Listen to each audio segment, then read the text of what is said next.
এই গরুর পুরাণের অধ্যায় এমন একটি অধ্যায়, এটি সব ব্যক্তিকেই পৃথিবী ছেড়ে চলে যাওয়ার পরই পড়ানো হয়।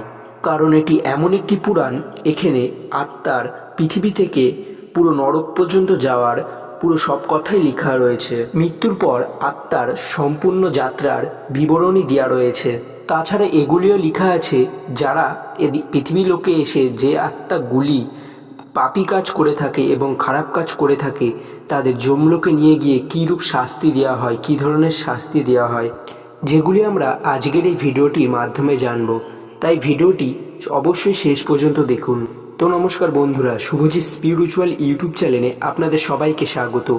আজকে যে বিষয়টি নিয়ে কথা বলবো, নরকলোক কেমন দেখতে হয়, তাহলে অবশ্যই আমাদের চ্যানেলে নতুন হয়ে থাকলে চ্যানেলটিকে সাবস্ক্রাইব করে দিন এবং ভিডিওটি ভালো লাগলে ভিডিওটিকে অবশ্যই একটি লাইক করে দেবেন। তাহলে চলুন আজকে বেশি দেরি না করে আজকের ভিডিওটি শুরু করা যাক। গরুর পুরাণের দেবতা যখন ভগবান শ্রীকৃষ্ণকে প্রশ্ন করেন যে নরকলোকের পথ কেমন, নরকলোক কেমন, তখন সেই উত্তরের সঙ্গে ভগবান বিষ্ণু যমলোকেরও পথের বিবরণ দেন। ভগবান বিষ্ণুর অনুযায়ী যে লোকেরা পৃথিবীতে এসে বা যে আত্মারা পৃথিবীতে এসে পাপী কাজ করে, খারাপ কাজ করে, তাদেরই যমলোকে নিয়ে যাওয়া হয়। আর বলা হয়েছে যেসব আত্মারা ভালো কাজ করে থাকে, যেমন ধান দেন, মানুষের সেবা করা, তাদের স্বর্গবাস হয়ে থাকে।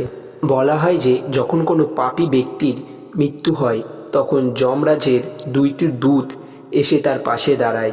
যখন তার শরীর থেকে আত্মাটি বেরিয়ে আসে তখন তাকে নিয়ে যমরাজের দুইটি দূত পুরো নিয়ে চলে যায়।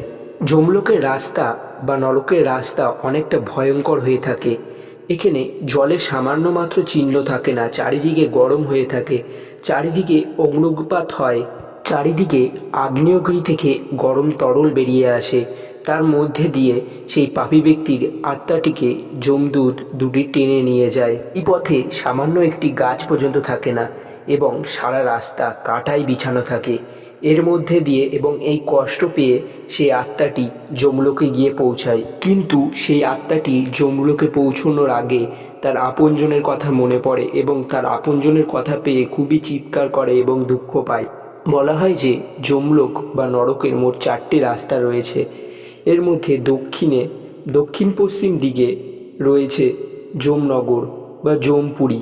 এখানে যমরাজ ও তার দূতরা সবই থাকে। ভগবান বিষ্ণু যমলোকের ব্যাখ্যা করে বলেন যে এই যমপুরী বা এই যমনগর স্বর্ণের সমান, কারণ এই চারিদিকে পুষ্প এবং এটি এক সৌন্দর্য দৃশ্য। এখানে খুবই সুন্দর এই যমপুরীটি।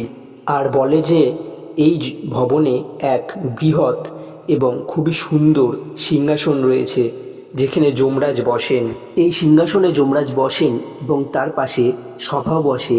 এখানে শুধু যারা ধর্মের পথে চলে তাদেরই প্রবেশ হবে, তাছাড়া যারা অধর্মের পথে চলে তাদের কোনো মতেই প্রবেশ হবে না। এখানে এমন আত্মাদের প্রবেশ করতে দেওয়া হয় যারা কখনোই মিথ্যে বলেননি, যারা ভালো কাজ করেছেন, যারা দান ধ্যান করেছেন।